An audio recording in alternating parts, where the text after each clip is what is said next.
प्यारे बच्चों नमस्कार, मैं सद्देव मौर्य जनता विद्यालय इंटर कॉलेज की ऑनलाइन मैथमेटिक्स की क्लासेस में आपका स्वागत करता हूं। बच्चों पिछले वीडियो में हमने 3.4 और 3.3 का अध्ययन किया था। आज हम लोग अध्याय 3 पर विविध प्रश्नावली का हल देखेंगे। तो इसमें जो है कि सबसे पहला क्वेश्चन है कि a इक्वल टू 0 1 0 0, तो ai plus B A power n equal to a power n into I plus n a n minus one into b. ठीक है, और जहाँ सभी n नेचुरल नंबर है, small n natural number belong करता है और i जो है वो 2x2 की आइडेंटिटी मैट्रिक्स है, माने तत्समक आव्यूह है। ऐसे प्रश्नों को हम लोग दिखाएंगे गणितीय आगमन के सिद्धांत से। ऐसे प्रश्नों को हम लोग गणितीय आगमन के सिद्धांत से हल करके दिखाएंगे। तो आइए देखें इसका हल कैसे होगा। ऐसे प्रश्नों को हम लोग आगमन सिद्धांत से करते हैं। तो आगमन सिद्धांत क्या होता है पहले उसको जान लेते हैं। तो उसमें ये होता है कि मान लीजिए कोई एक कथन Pn है जो n बराबर 1 के लिए सत्य है, तो हम मानते हैं कि माना यह जो कथन Pn है वह n बराबर k के लिए सत्य है, और तब लास्ट में दिखाते हैं कि यही कथन जो Pn है वह k प्लस 1 के लिए भी सत्य है, अर्थात n बराबर k प्लस 1 के लिए भी कथन क्या है, सत्य। ठीक है, फिर से बात को बता देता हूं।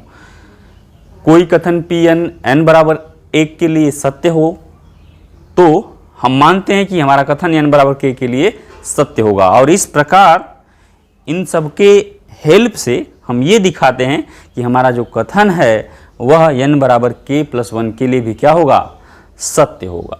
ठीक है, यहाँ लिख लेते हैं माना Pn सच दैट, माने एक Pn कथन है जो क्या बिलोंग करता है कि ai प्लस बी ए सबके power n is equal to a power n into I plus N A power n minus 1 into B A. ठीक है, अच्छा अब हमें क्या करना पड़ेगा, लिखेंगे यहाँ n बराबर 1 के लिए हम जांचेंगे क्या 1 के लिए सत्य है, n बराबर 1 के लिए। तो ये हो जाएगा हमारे पास P1 सच दैट, वो क्या मिलेगा जरा देखिए, ai प्लस बी ए सबके पावर 1 हो जाएगा, a पावर 1 इंटू आई, 1 लिखने की कोई ज़रूरत नहीं है, इसको हटा देते हैं, प्लस यहाँ 1 हो जाएगा तो a पावर यहाँ 1 में से 1 गया, a power 0 into B into A. इस तरह से आपने देखा यहाँ आएगा ai प्लस आएगा ये a पावर 0 1 हो जाएगा, यहाँ आएगा b इंटू ए। आपने देखा कि इधर ai प्लस बी ए बराबर इधर भी आ गया ai प्लस बी ए प्लस बी ए के बराबर आ ही गया, दोनों पक्ष आपस में क्या हो गए, बराबर हो गए। अतः कथन n बराबर 1 के लिए सत्य है, अतः कथन n बराबर 1 के लिए क्या है, सत्य है। ठीक है, अब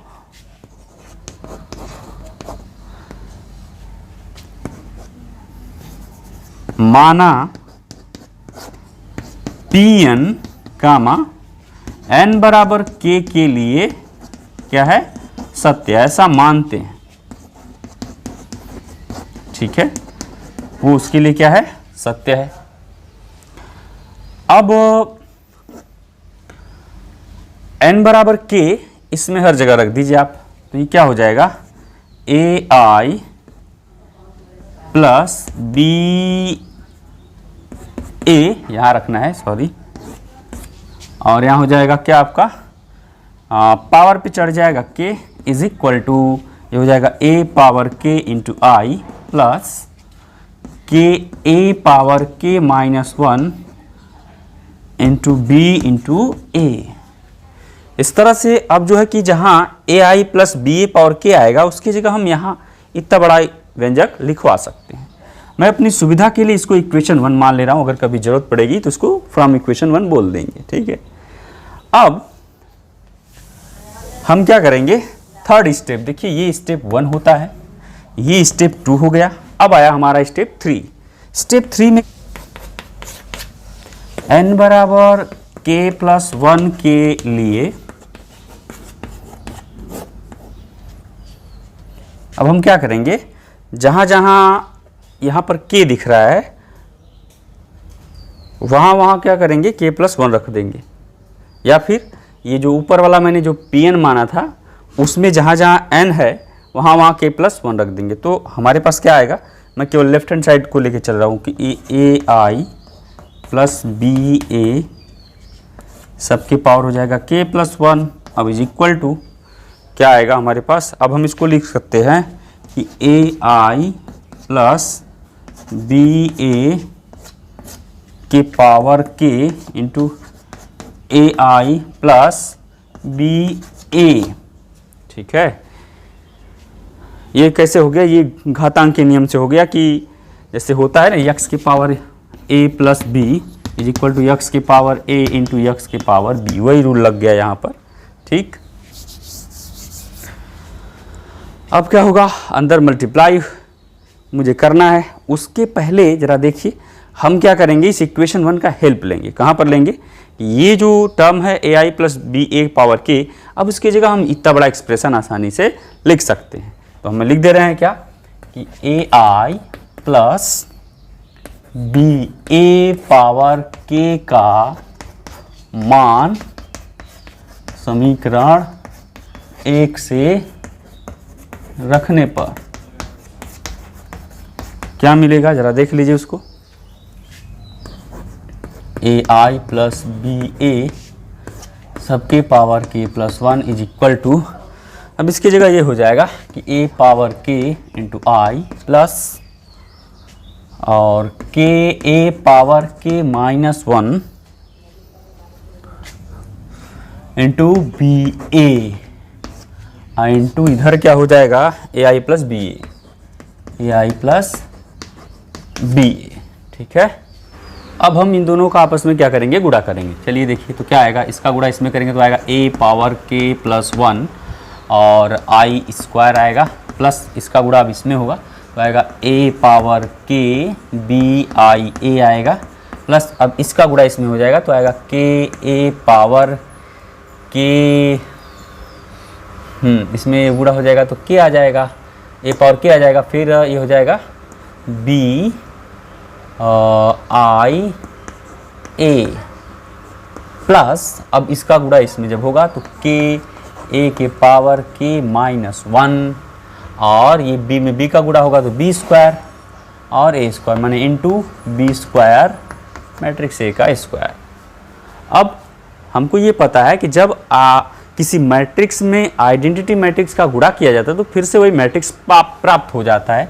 कहने का मतलब कि अगर i इंटू ए है तो क्या रिजल्ट आएगा, a आएगा, और i का स्क्वायर आप करेंगे तो भी क्या आएगा, i आएगा। किसी आइडेंटिटी मैट्रिक्स का अगर आप 2 बार गुणा करेंगे तो भी आइडेंटिटी मैट्रिक्स आएगा। अब एक चीज़ यहाँ पर है, a स्क्वायर मुझे चाहिए, क्योंकि देखिए यहाँ पर a स्क्वायर आया तो a स्क्वायर चाहिए, तो a स्क्वायर का मतलब हो जाएगा a इंटू ए।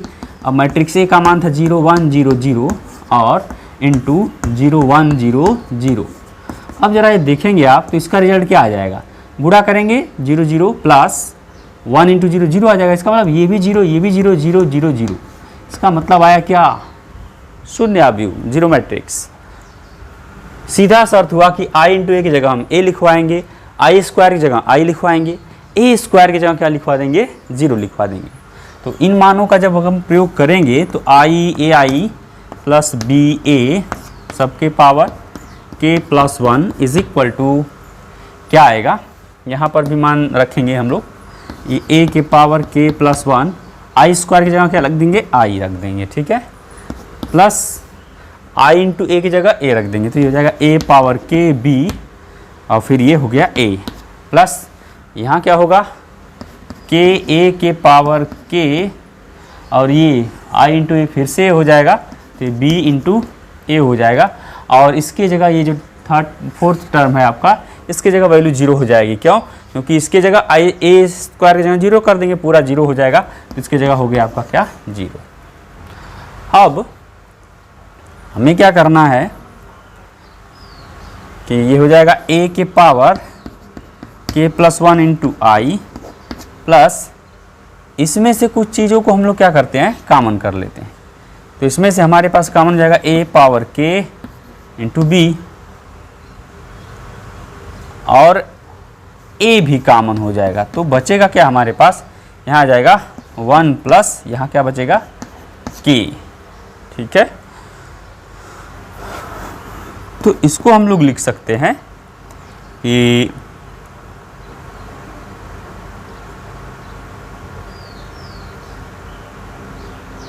ठीक है a के पावर k प्लस 1 इंटू आई प्लस यहाँ लिख सकते हैं k plus 1 into A power k into B into A.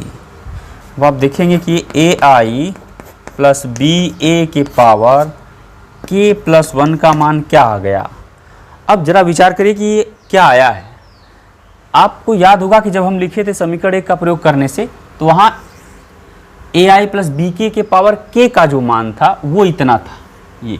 अब आप इसको देखिए, राइट हैंड साइड में हमें क्या लाना है, जहाँ जहाँ k दिख रहा है उसकी जगह क्या लाना है k प्लस 1 लाना है। तो ये देखिए यहाँ a पावर k है, तो k के जगह तो k प्लस 1 आ गया। फिर यहाँ पर देखेंगे यहाँ पर k है, तो इसकी जगह क्या आना चाहिए k प्लस 1 आना चाहिए, तो यहाँ भी k प्लस 1 आ गया। अब यहाँ आना चाहिए k माइनस 1, यहाँ है k माइनस 1, यहाँ आना चाहिए k माइनस 1 प्लस 1, तो वही आया है। आप इसको ऐसे लिख सकते हैं a पावर k को ए k प्लस 1 माइनस 1, तो ये 1 1 कट जाएगा, तो a पावर k ही रह जाएगा।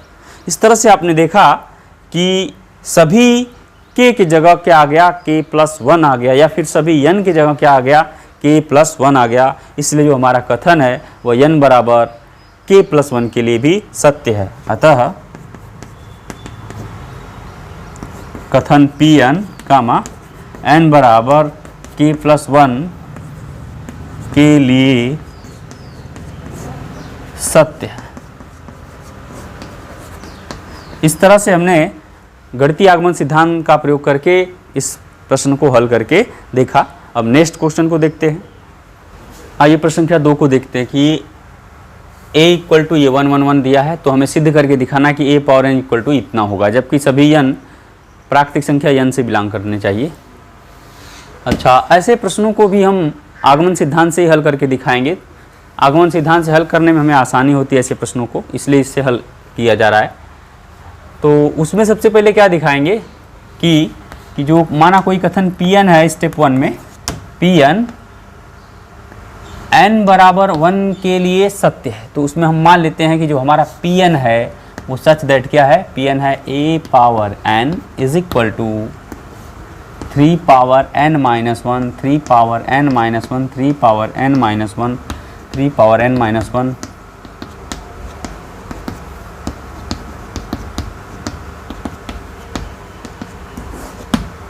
ठीक है, ये जो कथन है वह n बराबर 1 के लिए सत्य है। ये देख लें, तो देखा जाए तो n बराबर 1 के लिए,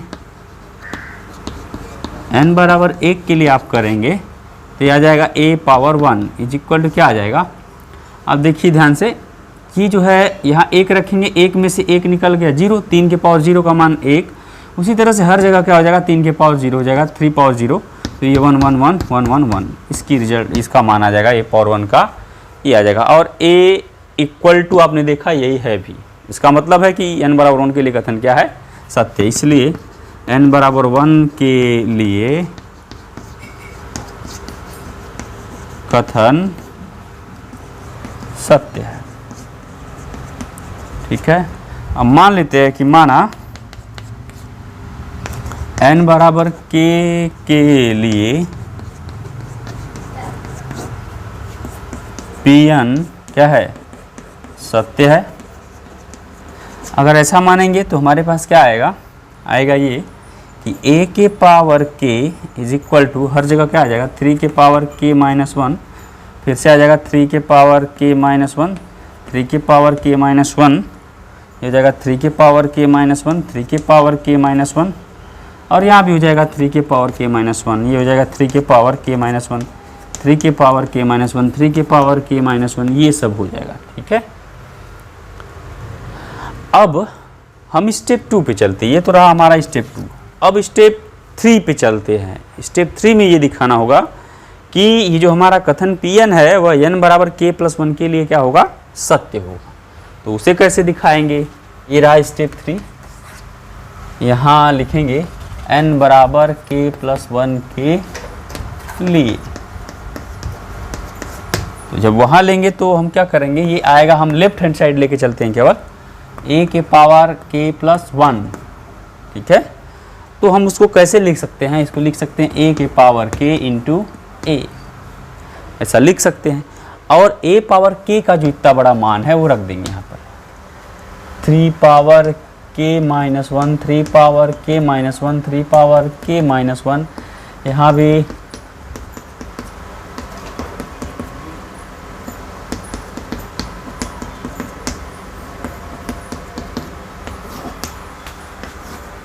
ये जाएगा 1 1 1।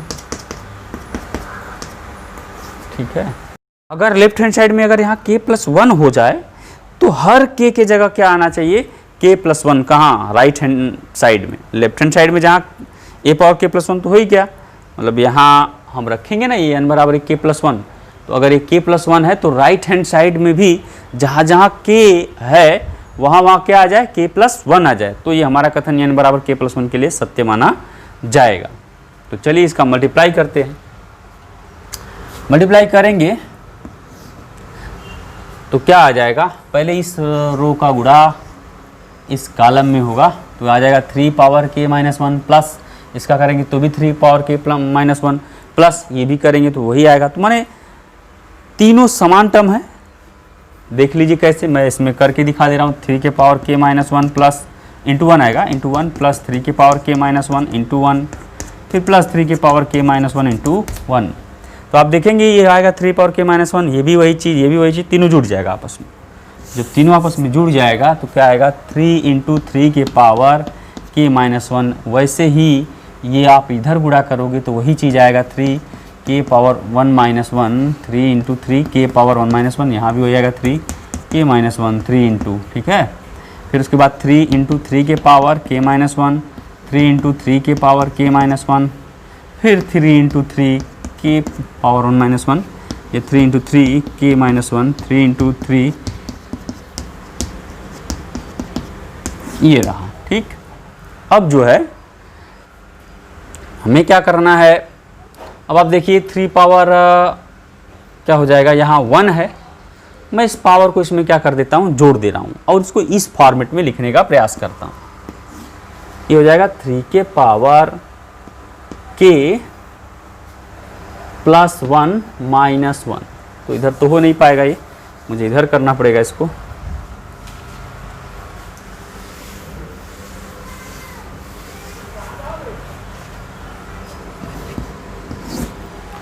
ये क्या हो जाएगा आपका 3 इंटू k के power 1 minus 1, 3 into k plus 1। अब देखेंगे वही चीज़ आएगा। ये मैं 1 1 को काट भी सकता हूँ, ये 3 k plus 1 minus 1, 3 k plus 1 minus 1, 3 k plus 1 minus 1, 3 k plus 1 minus 1। ऐसे ही सब जगह आएगा एक ही चीज़।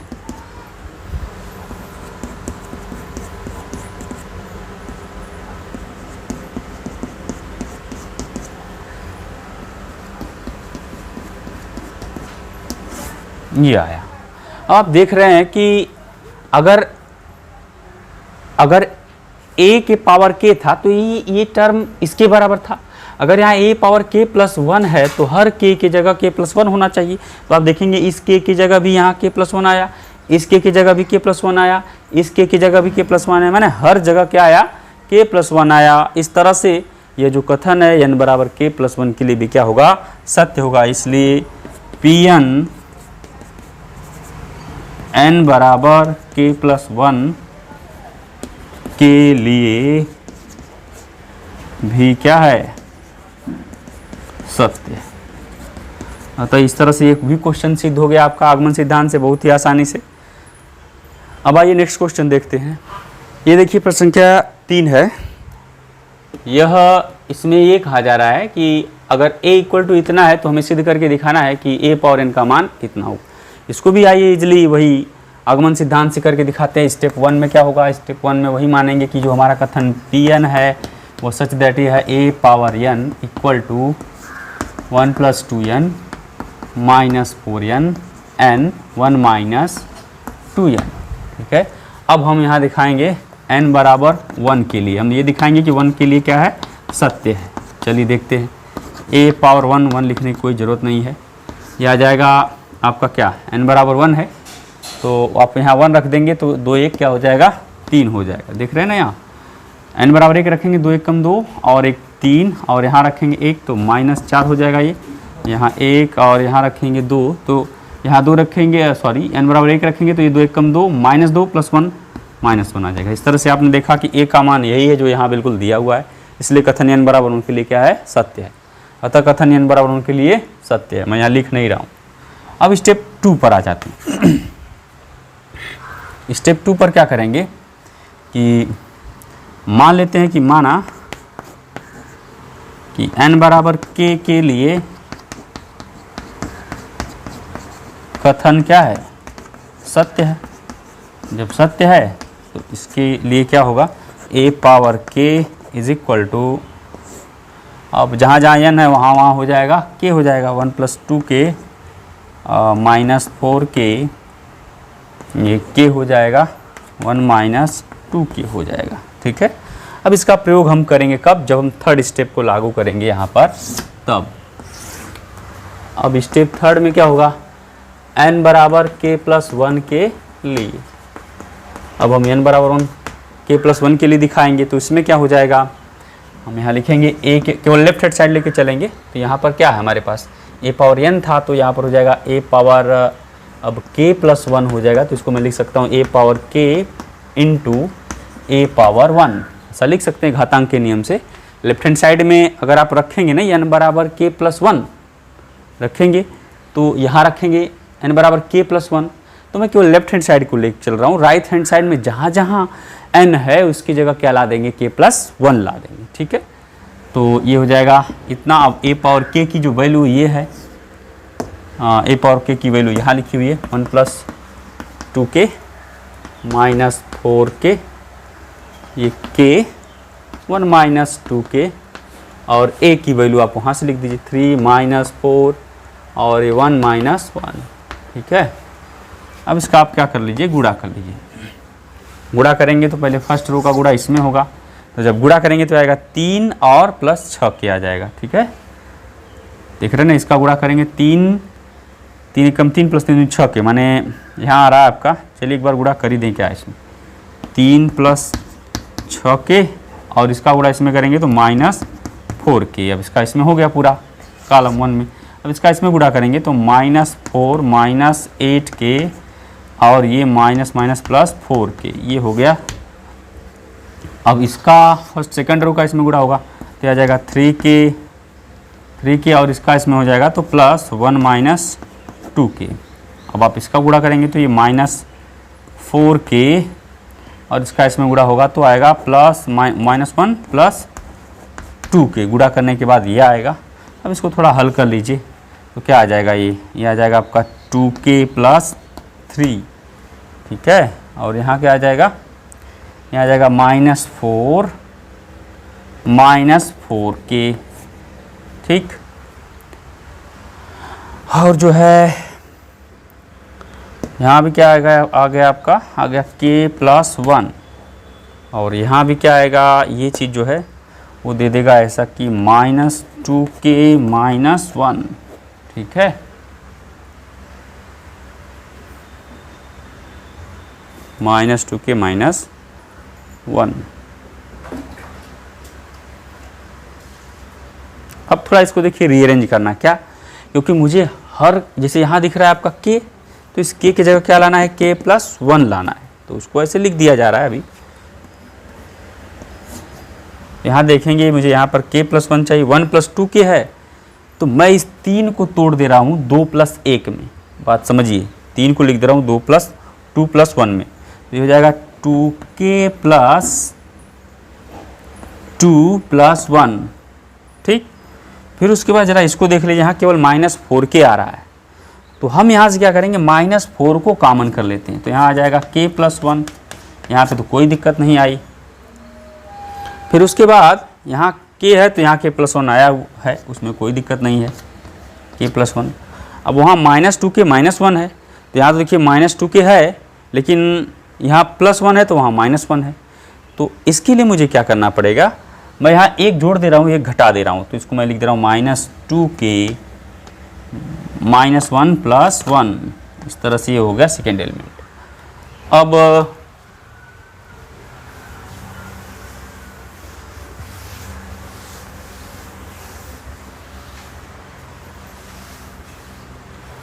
जरा a पावर k + 1 =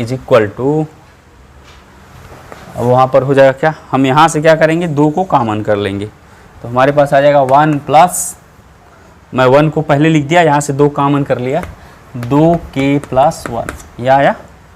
और वहाँ भी आप देख सकते हैं कि -4k + 1 आया, और यहाँ भी k + 1 आया, और यहाँ मुझे चाहिए 1 को मैं पहले लिख दे रहा हूँ 1, फिर माइनस, देखिए यहाँ पर -2k -1 तो पहले से ही था, तो -2k -1 मैंने इसमें एक जोड़ा और एक घटाया। हाँ, एक लिखना मैं भूल गया था, एक जोड़ा एक घटाया। ऐसा इसलिए कि ऐसा करने से एक फ़ायदा ये हो जाएगा कि एक प्लस के रूप में यहाँ आगे आ जाएगा, यहाँ आगे आ गया, और ये -1 -1 -2 हो जाएगा, तो -2k -2, तो वहाँ से 2 कॉमन हो जाएगा, तो यहाँ आ जाएगा k + 1।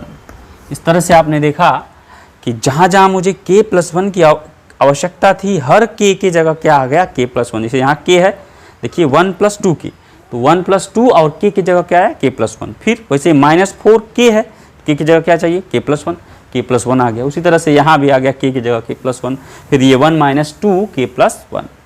इस तरह से आपने यहाँ सिद्ध कर दिया कि ये जो है n बराबर k + 1 के लिए क्या है, कथन सत्य है। अतः आगमन सिद्धांत से यह भी प्रश्न क्या हुआ, सिद्ध हुआ। ठीक है, अब आइए नेक्स्ट क्वेश्चन को देखते हैं।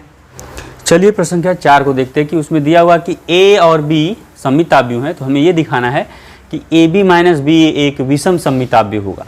तो ये प्रश्न बिल्कुल परिभाषा पे आधारित है। इसमें आपको कैसे करना है, पहले a और b सममिताव्य, इसका मतलब ये हुआ कि a का ट्रांसपोज = a आएगा, और b का ट्रांसपोज भी करेंगे तो क्या आएगा, b आएगा। और विषम सममिताव्यु का क्या परिभाषा होता है कि मान लीजिए कि a एक विषम सममिताव्यु है, तो a का ट्रांसपोज करेंगे तो -a आ जाएगा। क्या आएगा, a का ट्रांसपोज करेंगे तो -a आएगा। इसका मतलब जो ये टर्म है, हम इसका क्या करेंगे, ट्रांसपोज करेंगे। तो आइए देखें, इसका ट्रांसपोज करेंगे और माइनस इंटू यही मैट्रिक्स आ जाए तो हम समझेंगे कि क्या, यह विषम सममिताव्यु। फिर देखिए, चूंकि a और b सममिताव्यु, तो a का ट्रांसपोज a के बराबर, b का ट्रांसपोज b के बराबर होगा, तो हम कर देते हैं ab - ba का ट्रांसपोज कर देंगे तो क्या आएगा, ab का ट्रांसपोज माइनस ba का सबका ट्रांसपोज। ठीक है, अब जो है इसका ट्रांसपोज करेंगे तो यहाँ आएगा कि ये हो जाएगा आपका, जैसे a × b का ट्रांसपोज का सूत्र होता है b ट्रांसपोज × a ट्रांसपोज, तो हो गया b transpose × a transpose minus, यहाँ उलट जाएगा, यहाँ भी a ट्रांसपोज × b ट्रांसपोज, क्योंकि हम लोग ये जानते हैं कि a × b का ट्रांसपोज जब होता है तो क्या आता है, b ट्रांसपोज × a ट्रांसपोज। आप ट्रांसपोज को डैश से भी लिख सकते हैं। b ट्रांसपोज किसके बराबर हो जाएगा, b के, a ट्रांसपोज किसके बराबर हो जाएगा, a के, माइनस ये a ट्रांसपोज a के, b ट्रांसपोज b के। अब उस पूरे एक्सप्रेशन में से माइनस को कॉमन कर लेता हूँ, तो ये आ जाएगा ये -ba और a + ab। मैं इसको ऐसे लिख देता हूँ, ab - b। आप देख सकते हैं कि मैंने जिसका ट्रांसपोज किया था वही यहाँ आ गया, जिसका ट्रांसपोज किया था वही आ गया, आगे माइनस है, इसलिए हम कह सकते हैं कि ab - ba एक क्या है, विषम सममिताव्यु, विषम सममित अवयव है, विषम समित अवयव। अब आइए नेक्स्ट क्वेश्चन को देखें। चलिए आइए प्रश्न संख्या 5 को देखते हैं। इसमें ये कहा जा रहा है कि B dash into A B सममित होगा या विषम सममित होगा, जबकि ए सममित होगा या फिर विषम सममित होगा। तो ये जांचना है कि ये सममित है कि विषम सममित है, जबकि ए को आप सममित और विषम सममित ले सकते हैं। तो चलिए इसको देखते कैसे होगा। हम सबसे पहले मान लेते हैं कि माना ए सममित है, ये क्या है, सममित है, तो ए का डैश ए के बराबर हो जाएगा। अब आइए इसका डैश निकालते हैं, बी डैश ए बी, इसका डैश निकालें। ठीक है, तो क्या आएगा हमारे पास, हमारे पास आएगा, अगर हम इसको मान लीजिए एक मैट्रिक्स है दूसरा मैट्रिक्स है, तो क्या नियम लगेगा, आएगा ए बी का ट्रांसपोज इंटू बी डैश का ट्रांसपोज। ठीक है, ट्रांसपोज माने डैश, क्योंकि ये चीज़ उलट जाती है। मैं इसको फर्स्ट मैट्रिक्स मान लिया, इसको सेकेंड, तो सेकेंड वाला पहले आ गया, फर्स्ट वाला बाद में चला गया। तो इसका ट्रांसपोज है तो आ जाएगा B transpose into A transpose, और 2 बार ट्रांसपोज करेंगे तो ये सिंगल मैट्रिक्स आ जाएगी। ठीक है, इसका मतलब हुआ हमारे पास क्या आया कि बी डैश ए बी का ट्रांसपोज करने से हमें क्या प्राप्त हुआ, बी डैश इंटू ए डैश इंटू बी। आपको पता है कि ए डैश इंटू ए डैश ए के बराबर है, तो चलिए ये हो गया बी डैश ए बी, क्योंकि ए डैश ए के बराबर है तो ये आ गया बी डैश ए बी। आपने क्या देखा, बी डैश ए बी का डैश किया तो फिर से वही चीज़ मिल गई, जिसका डैश किया वही मिल गई। इसका मतलब कि यदि ए सममित है तो यह भी क्या होगा, सममित होगा। कौन सममित होगा, B dash into A B भी क्या होगा, सममित होगा। अब हम यही मान लेते हैं कि यदि ए विषम सममित हो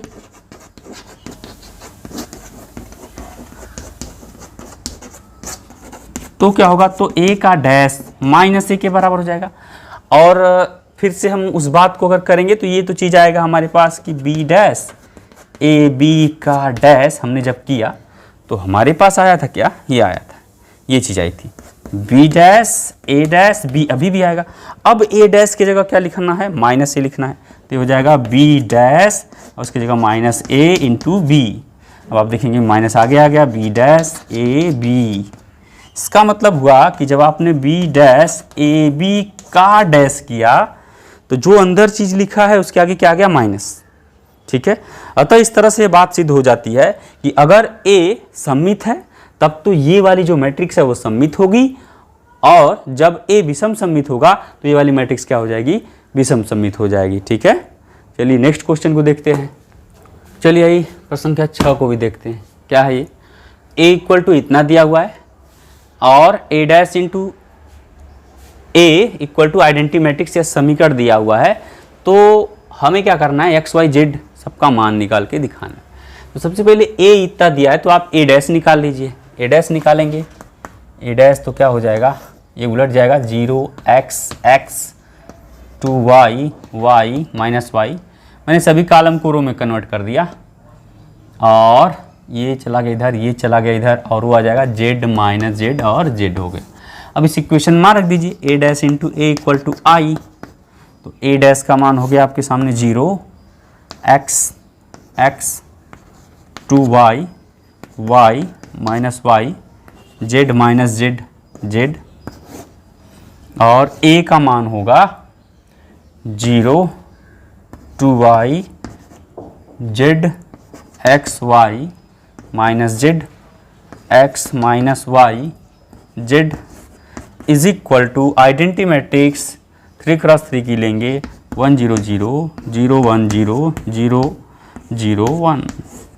इसी से इसको हल करके निकाला जाएगा। तो चलिए आइए मल्टीप्लाई करते हैं इसका फर्स्ट रो का फर्स्ट कॉलम में 0 into 0 0, x into x x square, फिर से x into x x square मिलके क्या हो जाएगा 2x स्क्वायर हो जाएगा। ठीक, फिर अब इसका गुणा इसमें होगा तो 0 इंटू ये करेंगे 0 आ जाएगा, फिर ये x इंटू वाई करेंगे x इंटू वाई आएगा, फिर x इंटू माइनस वाई करेंगे तो minus X Y, plus X Y minus X Y से क्या हो जाएगा, कट जाएगा, तो यहाँ रिजल्ट क्या आएगा आपका 0 आ जाएगा। ठीक, फिर ये 0 इंटू जेड करेंगे 0 आएगा, फिर x इंटू माइनस जेड करेंगे तो माइनस एक्स जेड आएगा, फिर यहाँ इसको करेंगे तो प्लस एक्स जेड आ जाएगा। तो फिर से इसका रिजल्ट क्या आया, यहाँ पर बी रिजल्ट क्या आया, 0 आया। अब इस सेकेंड रो का गुणा करेंगे 2y इंटू 0, 0 हो गया, फिर x into Y, X into Y आ गया, फिर minus X into Y, minus X Y, plus X Y में से माइनस एक्स वाई निकल गया, फिर से आया क्या, 0 आया। उसी तरह से जब आप इसका इसमें गुणा करेंगे 2y into 2y 4y square, फिर y into Y Y square, minus Y into Y Y square, माने यहाँ आ गया 4y square plus Y square plus Y square 6y square, क्या आ गया, 6y स्क्वायर। ठीक, अब इसका गुणा इसमें होगा तो 2yz माइनस, इसको करके दिखा दे रहा हूँ, देख लीजिए, 2yz फिर प्लस ये आ जाएगा, इसका गुणा इसमें होगा तो माइनस आएगा, माइनस yz माइनस yz। तो आप देखेंगे 2yz में से 2yz घट गया तो रिजल्ट फिर से क्या आ गया, 0। उस तरह से अब थर्ड रो का गुणा करेंगे इसमें तो z में 0 का गुणा करेंगे 0 आ जाएगा, माइनस zx प्लस zx, फिर से 0 हो गया, ये भी 0 हो गया। अब जो है इसका गुणा इसमें करेंगे तो आएगा 2yz, चलिए इसको देख लेते हैं, फिर से आएगा ये 2yz फिर माइनस zy और प्लस zy, वही चीज़ फिर से आएगी तो फिर से 0 आ जाएगा, बस यहाँ प्लस वहाँ माइनस आ जाएगा तो ये 0 आ जाएगा। ठीक, और फिर अब इसका गुणा इसमें जब करेंगे तो क्या आएगा, z into Z Z square, minus minus plus Z square, फिर ये भी जेड स्क्वायर माने 3z स्क्वायर आएगा। यहाँ 0 आ गया, यहाँ क्या आया, 3z स्क्वायर, और ये बराबर हो गया 1 0 0 0 1 0 0 0 1। अब आप जब इसको इक्वलिटी करके बराबर करेंगे तो 2x स्क्वायर इक्वल टू क्या मिलेगा, 1 मिलेगा। यहाँ मिलेगा 2x square is equal to 1, तो x square is equal to 1/2, that is x is equal to आ जाएगा प्लस माइनस 1/√2 आ जाएगा। फिर उसके बाद दूसरा वाला करेंगे तो 6y square is equal to 1, तो ये भी आएगा y इज इक्वल टू 1/√6, वो भी प्लस माइनस में। और ये थर्ड वाला मिलेगा कि जो 3z square is equal to 1, तो z का मान आ जाएगा 1/√3 प्लस माइनस। इस तरह से x y z के मान आ गए। ठीक, हाँ, ये प्रश्न संख्या 7 को हल करते हैं। इसमें ये कह रहा है कि ये समीकरण दिया हुआ है, कह रहा है इस समीकरण के में जो यक्ष है उस यक्ष के किस मान के लिए ये समीकरण संतुष्ट कर जाएगा। ठीक है, यक्ष के किस मान के लिए ये समीकरण संतुष्ट होता है।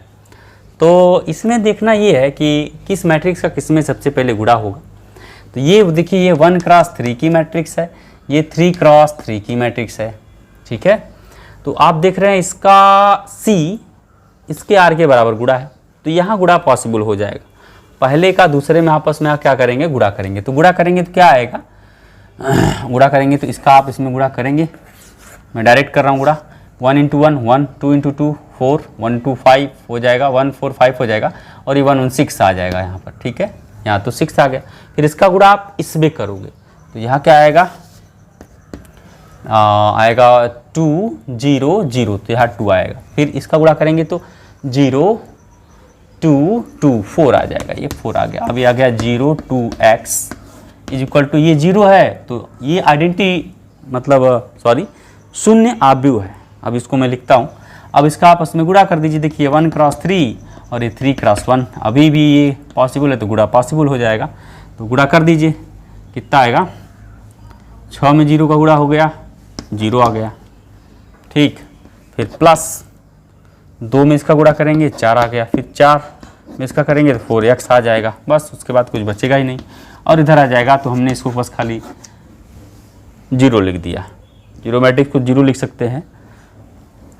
फिर उसके बाद आप देखेंगे तो ये इसके बराबर हो जाएगा, तो 4 + 4x इज इक्वल टू 0, तो आ जाएगा 1 + 4x, सॉरी आ जाएगा 4x is equal to -4, x is equal to क्या आ जाएगा, -1।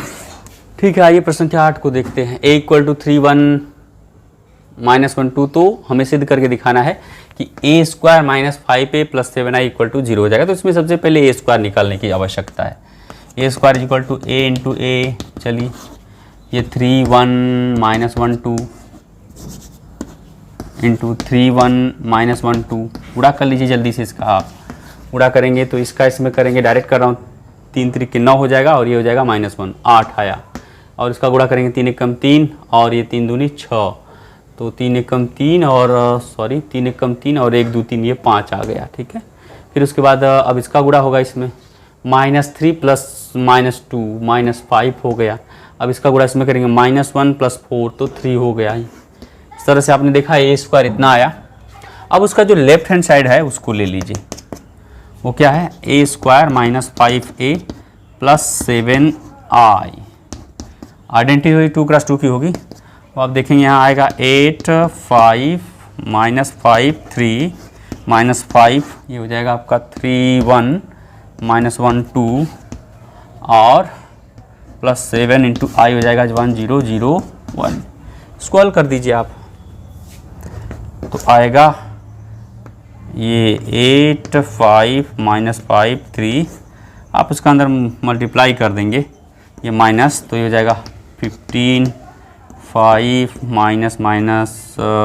-5 और ये 10 हो गया प्लस 7 0 0 7। ठीक, अब क्या होगा, इनको घटा लीजिए आपस में, देखिए आएगा 8 -15 और वो +7 हो जाएगा। फिर ये आ जाएगा क्या, 5 -5 प्लस 0 आ जाएगा, हो जाएगा -5 और ये माइनस माइनस प्लस हो जाएगा, +0 हो जाएगा। और यहाँ आ जाएगा 3 -10 +7 हो जाएगा। तो आप देखेंगे सब ये 8 7 15 में से 15 गया, 0 ये 0 ये 0 ये सब कुछ क्या हो जाएगा, 0 आ गया, 0 0 0 0 और ये हो गया आपका 0 मैट्रिक्स। ठीक है, इस तरह से प्रश्न संख्या 8 हुआ। प्रश्न संख्या 9 बिल्कुल प्रश्न संख्या 7 पर है। आइए प्रश्न संख्या 10 को देखते हैं। इसमें एक कंपनी है या निर्माता है जो 3 प्रकार के प्रोडक्ट बनाता है, प्रोडक्ट X, Y और Z। उनको वह 2 बाज़ारों में क्या करता है, बेचता है। तो बाजार 1 में प्रति साल माने प्रति वर्ष में वह 10,000 प्रकार के X उत्पाद को बेचता है, 2,000 Y प्रकार के उत्पाद बेचता है, उसी तरह से 18,000 Z प्रकार के उत्पाद बेचता है।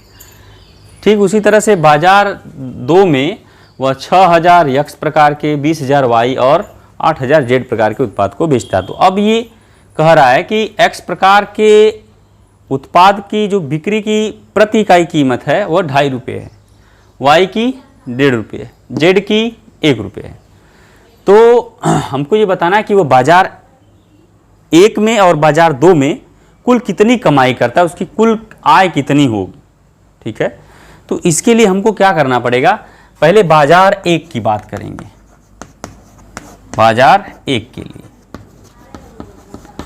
ठीक है, बाजार 1 के लिए जब हम करेंगे तो इसमें 2 प्रकार के मैट्रिक्स बनाना पड़ेगा। एक मैट्रिक्स बनेगा हमें यहाँ पर जो हमारा वार्षिक बिक्री हो रहा है उसके लिए, और एक यहाँ समझ लीजिए उत्पादन के लिए हो रहा है, माने कितना प्रोडक्ट बेचता है उसके लिए, और एक ये जो बिक्री की दर के लिए हो जाएगा।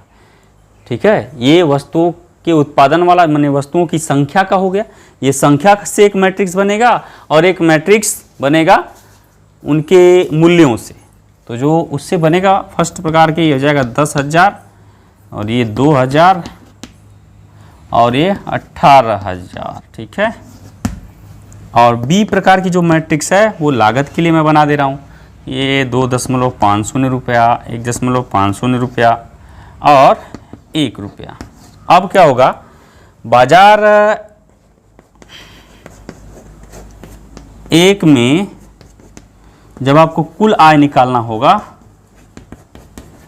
तो वो क्या हो जाएगा, वो होगा A इंटू बी होगा। तो अब आप A इंटू बी करवा लीजिए, तो हो जाएगा 10,000, 2,000 और ये 18,000, और फिर आप यहाँ मल्टीप्लाई करवा दीजिए, 2.50, 1.50 और 1 रुपये। ये हो जाएगा 1 × 3 और ये 3 × 1 की, तो मल्टीप्लिकेशन संभव है।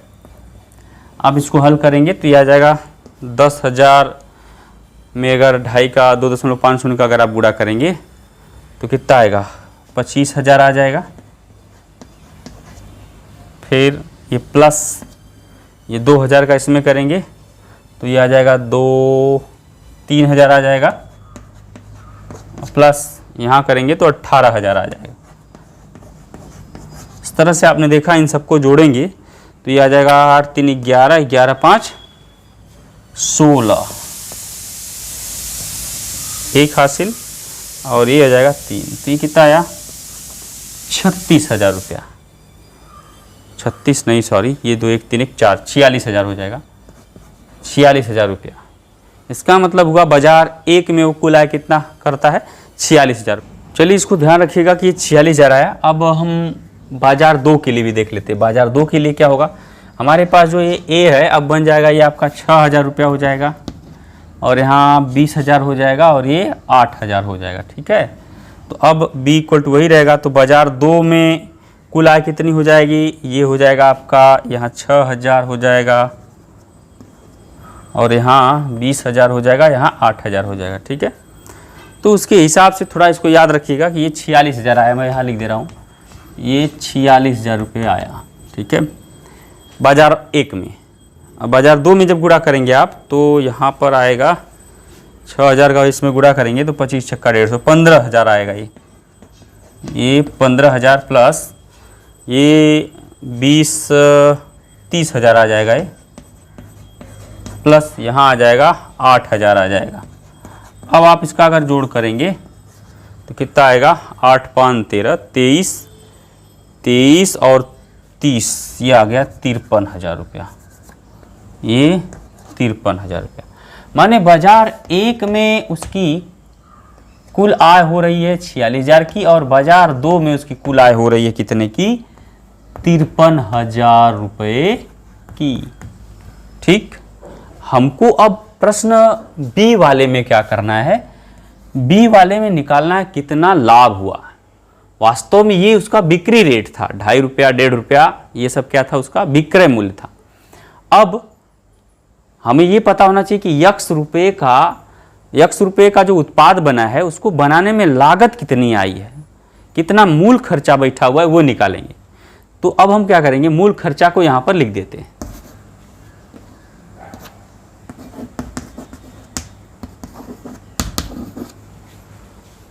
तो मूल खर्चा जो है, मूल उसकी लागत है x का 2 रुपया, y का 1 रुपया और z का 50 पैसा।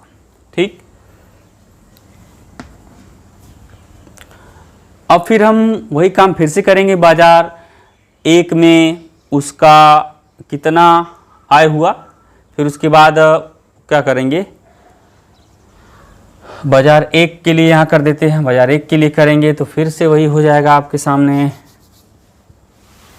आपका हो जाएगा ये 10,000 और ये 2,000 और ये 18,000 और ये चीज़ें भी बदल जाएंगी। ये 2 रुपया हो जाएगा, यहाँ आपका 1 रुपया हो जाएगा और ये 50 पैसे हो जाएंगे। ठीक, तो बाजार 1 में अब आपका क्या हो जाएगा, कुल आय ना निकाल के कुल ये लागत हम लिखेंगे। कुल लागत बाजार ए में कितना लागत आई, तो यहाँ बाजार 1 में लागत कितना है, फिर ए इंटू बी करेंगे आप, ए इंटू बी करेंगे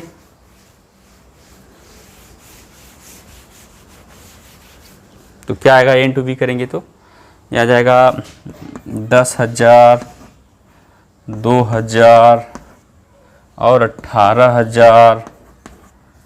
फिर बी की जगह आ जाएगा आपका 2 रुपये, 1 रुपये और 50 पैसे। अब इसका मल्टीप्लाई करेंगे तो आ जाएगा आपके सामने ये 20,000 रुपये आ जाएगा, प्लस वो आ जाएगा 2,000 रुपये आ जाएगा, प्लस ये 18,000 को उसमें 18 25 90, 9,000 रुपया ये हो जाएगा। जब जोड़ेंगे आप इसको तो क्या आएगा, जोड़ेंगे तो आएगा 20 9 29 और 2 31,000 रुपये। ठीक है, मैं केवल बाजार 1 के लिए निकाल दे रहा हूँ, बाजार बी के लिए आप स्वतः निकाल लीजिएगा। तो देखिए बाजार एक में उसकी कुल आय हुई 46,000 रुपये और बाजार एक में ही उसने कुल लागत कितना लगाया था बनाने के लिए 31,000 रुपये। तो लाभ कितना हुआ? बाजार एक में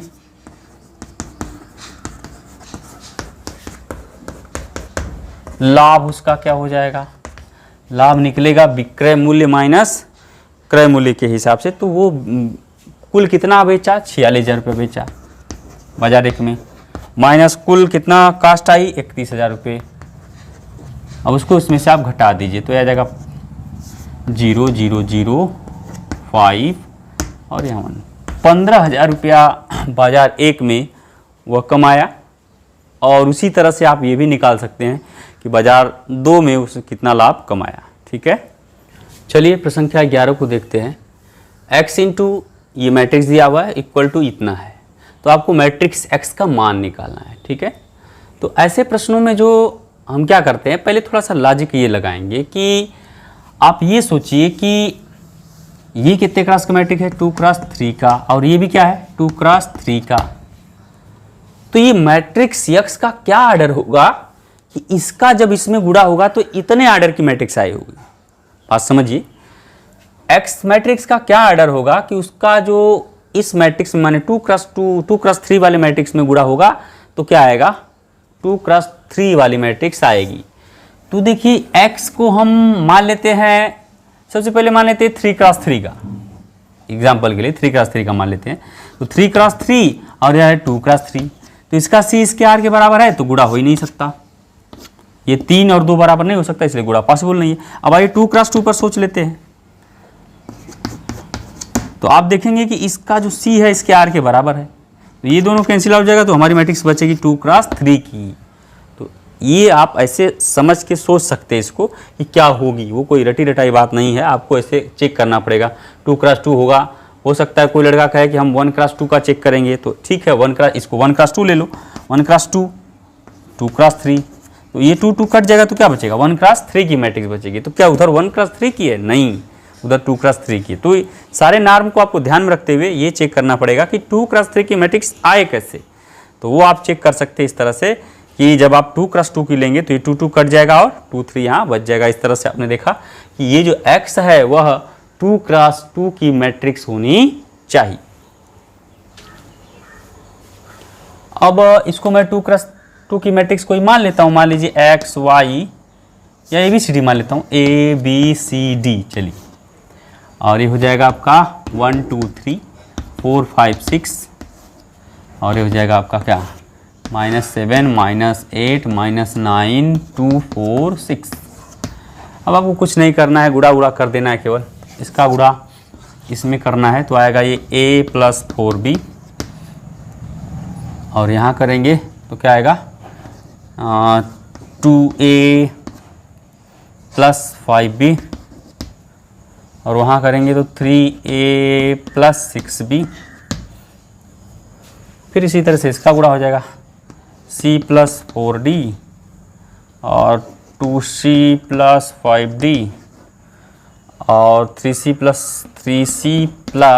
6d, ये हो जाएगा। और इधर आ जाएगा आपका 7 8 9 और ये 2 4 6, यहाँ माइनस माइनस रहेगा। अब हम क्या करेंगे, सबको आपस में बराबर कर देंगे, ये एलिमेंट इसके बराबर हो जाएगा, तो मिलेगा a + 4b = -7। फिर ये मिलेगा 2a + ये वाला जब इसके बराबर करेंगे +5b = -8, और क्या मिलेगा 3a + 6b = -9। इन समीकरणों से हम a और b का मान आसानी से निकाल सकते हैं। ठीक है,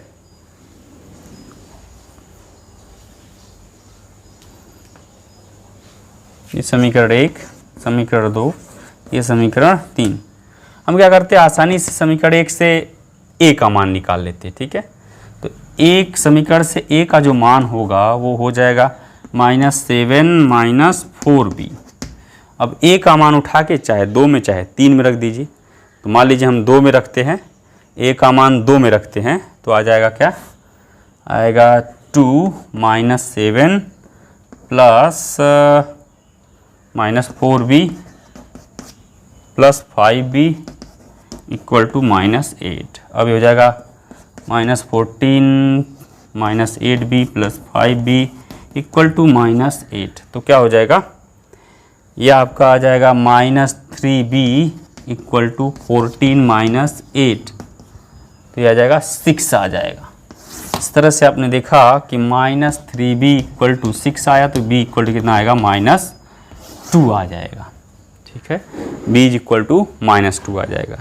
अगर b इक्वल टू -2 आ जाएगा तो आप यहाँ पर मान रख देंगे, इसलिए a कितना आ जाएगा, इसलिए a इक्वल टू हो जाएगा -7 -4b, तो -7 इंटू 4 -4 इंटू -2 कितना आया, -7 प्लस 8 इक्वल टू क्या आया, 1। a इक्वल टू 1 आया, b इक्वल टू -2 आया। इसी तरह से बच्चों हम जब इसके बराबर इसको करेंगे, इसके बराबर इसको करेंगे, तो इसी विधि का अनुसरण करके आप c और d का भी मान आसानी से निकाल लेंगे, और c और d का मान आसानी से निकालने के बाद यहाँ रख देंगे तो हमारा मैट्रिक्स A आ जाएगा। ठीक है, तो चलिए आइए उसको भी देख लेते कैसे करना है।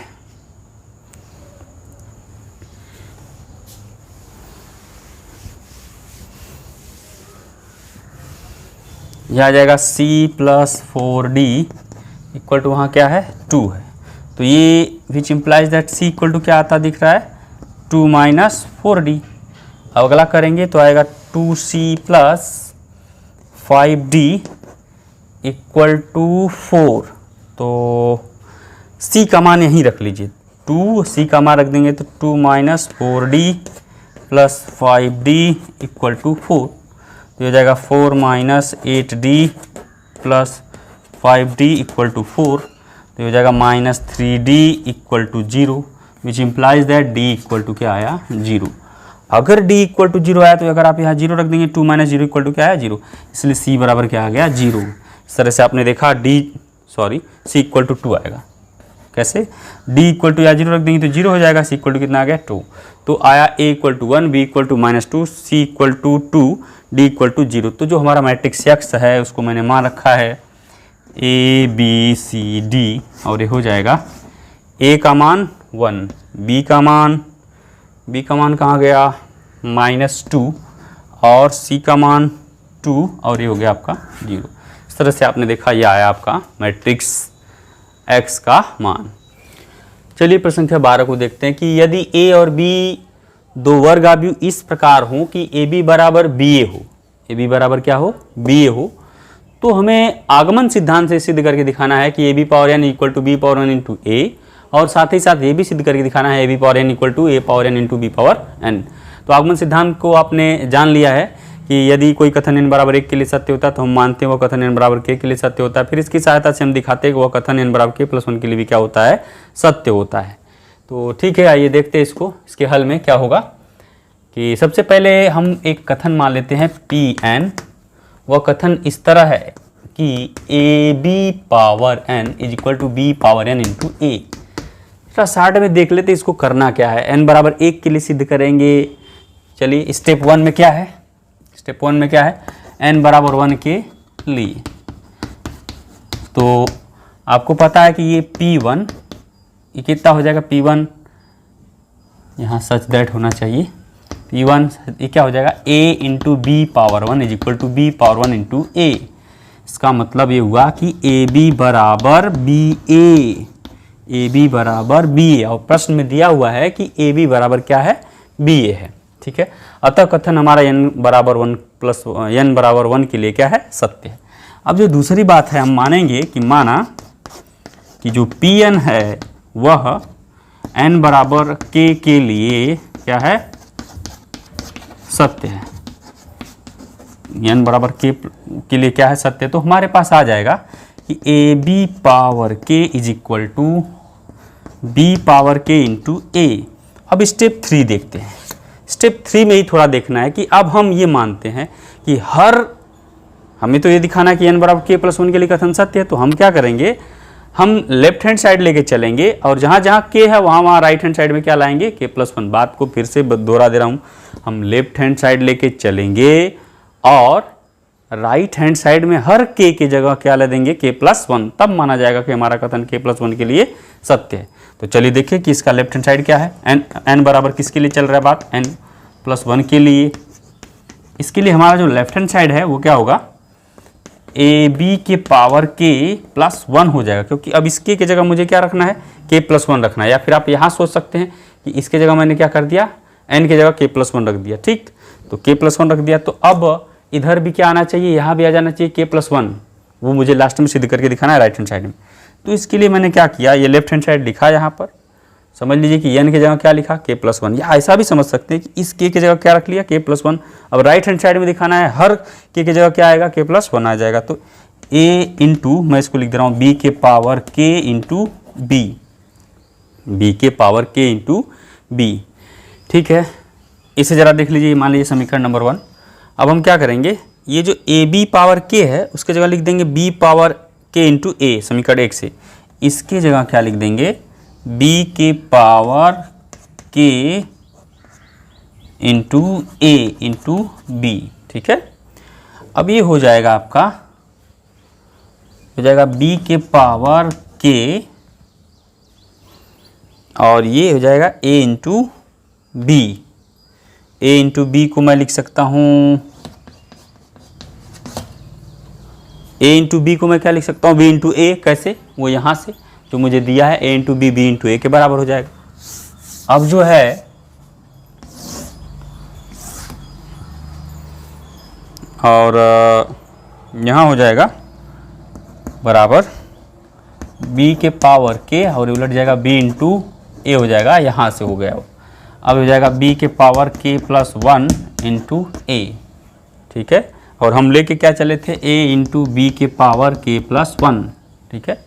अतः आपने देखा क्या कि जहाँ जहाँ ये देखिए ये आया है a पावर, यहाँ अगर k+1 आया तो इसकी जगह भी b power k+1 into a आ गया, b power k+1 into a आया। अतः हमारा कथन n बराबर 1+1 के लिए सत्य है। ये सवाल गणितीय आगमन सिद्धांत से भी सिद्ध हुआ। अब इसका जो पार्ट 2 है, पार्ट 2 भी बिल्कुल इसी तरह से, पार्ट 2 को भी अगर आप देखना चाहते तो यही देख लीजिए। पार्ट 2 में क्या हो जाएगा, पार्ट 2 में तो n बराबर 1 के लिए ये कथन सत्य दिख रहा है, क्योंकि यहाँ 1 है और यहाँ 1 1 कर देंगे तो पहली बात सत्य हो ही गई। दूसरी बात में बस खाली ये मानना है, जो पार्ट 2 था उसमें ये मानना है कि ये k के लिए सत्य है, तो ab power k is equal to हो जाएगा a power k into b power k, ठीक है। अब जो थर्ड स्टेप होता है इसका, स्टेप 3, और ये कौन सा था, स्टेप 3। मैंने मान लिया कि n बराबर k के लिए कथन सत्य, तो ये स्टेप 2 बन गया। अब स्टेप 3 में दिखाना है कि n बराबर k+1 के लिए कथन क्या है, सत्य। तो लेफ्ट हैंड साइड फिर से लिखेंगे, ab के power k is equal to क्या हो जाएगा, ab के पावर k नहीं रहेगा, सॉरी, किसके लिए बात होगी, n बराबर k+1 के लिए बात होगी। तो क्या होगा, ab के पावर k+1, तो आप यहाँ कर देंगे ab के पावर k इंटू ab, तो ये हो जाएगा आपका। अब थोड़ा यहाँ ध्यान दीजिएगा कि ab इज इक्वल टू क्या बन चुका है, ba, ab is equal to ba, वहाँ थोड़ा इसका हेल्प कर दीजिए, ab के पावर k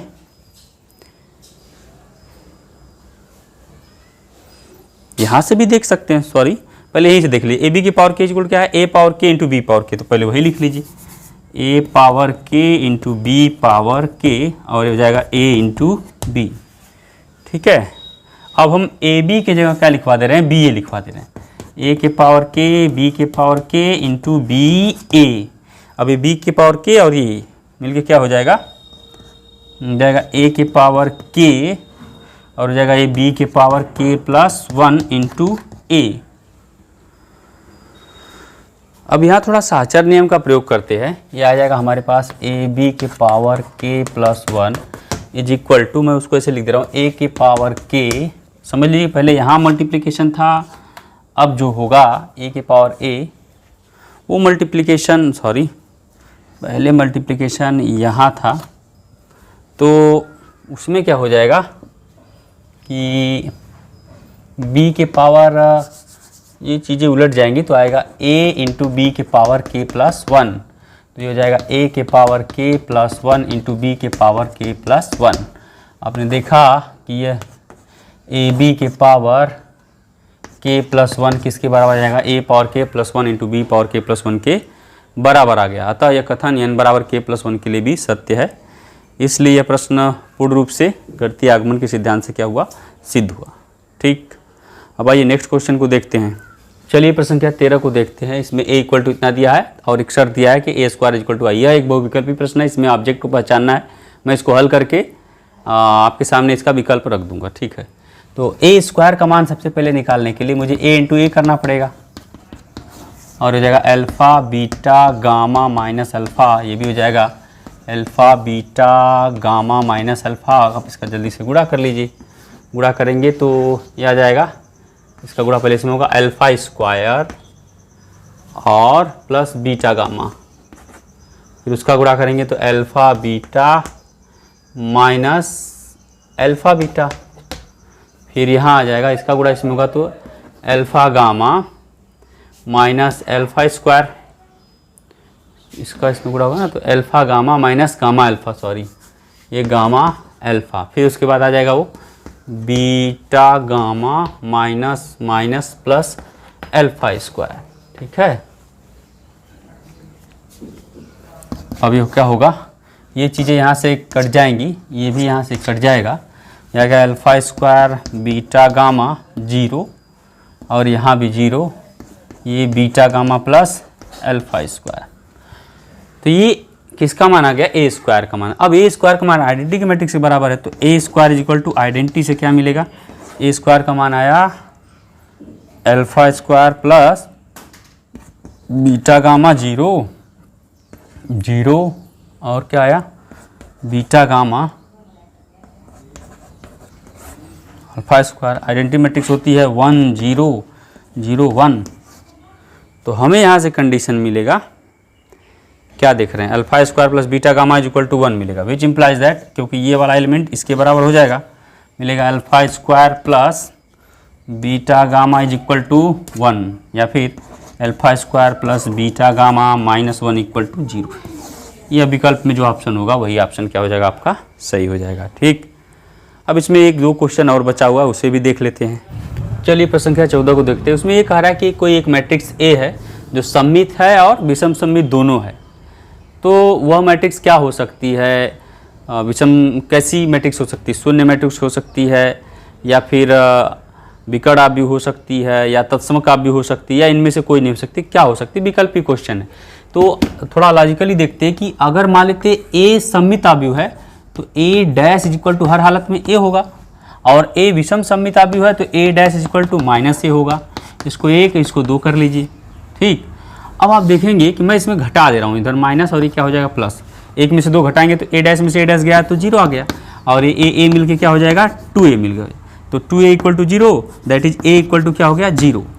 इसका सीधा सा मतलब है कि मैट्रिक्स जो ए होगी वह क्या होगी, शून्य आव्यूह होगी, क्या होगी शून्य, तो इसका मान हो जाएगा 0 मैट्रिक्स। माने अगर कोई मैट्रिक्स सममित भी है विषम सममित तो अवश्य है कि वह क्या होगी, शून्य आव्यूह होगा। ठीक, एक लास्ट क्वेश्चन बच गया आपका 15 नंबर, उसको भी देख लेते हैं।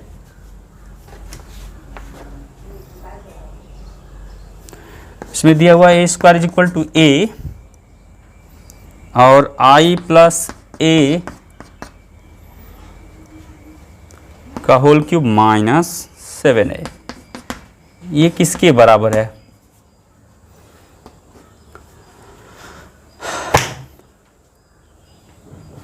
चलिए आइए प्रश्न संख्या 15 देखें।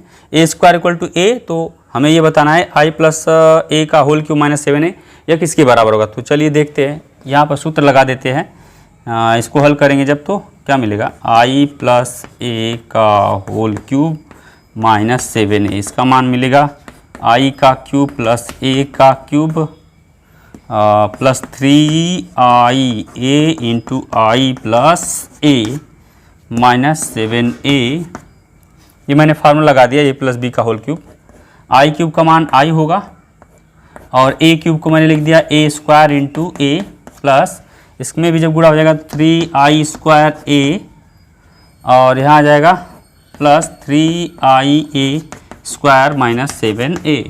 ठीक है, तो ए स्क्वायर का भी मान ए हो जाएगा, यहाँ दिया हुआ है ए स्क्वायर का मान ए हो जाएगा, तो ये हो जाएगा i प्लस यहाँ हो जाएगा a into A plus I square का भी मान i होता है तो 3ia प्लस ये हो जाएगा ए स्क्वायर का मान फिर से हो जाएगा 3ia माइनस 7a। ठीक है, तो i इंटू ए माने आइडेंटिटी में अगर किसी मैट्रिक्स से गुणा होता है तो वो मैट्रिक्स ही आ जाती है।